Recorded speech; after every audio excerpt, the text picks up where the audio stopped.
yang baru setahun ini kena stroke. Semenjak saya ditinggal almarhum ayahnya anak-anak, ya saya untuk mencari kerjaan itulah sehariannya. Saya berjualan ikan, juga saya mencoba jualan kios kecil-kecilan di rumah. Bapak, selama Bapak sakit sama saya selama udah 8 tahun. 8 tahun untuk biaya pengobatan itu sebisa-bisa saya usahakan. Baru-baru ini 3 tahun yang sudah saya untuk mengobatin Bapak itulah. Semenjak Bapak sakit, apa yang perobatan Bapak tuh kita bilang ya tidak ada di bawah 500-an biaya obatannya.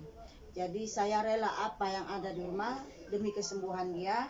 Saya pikir bisalah untuk bernormal kembali, bisa untuk mencari rezeki seperti biasanya. Ternyata yang saya berusaha tidak yang saya seperti apa yang saya inginkan. Ternyata Bapak ya kita bilangnya terlalu cepat untuk dipanggil sama Yang Kuasa. Walaupun saya sudah berusaha ya untuk pengobatan Bapak, apa yang ada saya rela untuk menghabiskannya. Seperti televisi Honda saya jual, termasuk pokoknya isi dalam rumah lah untuk saya biaya pengobatan Bapak.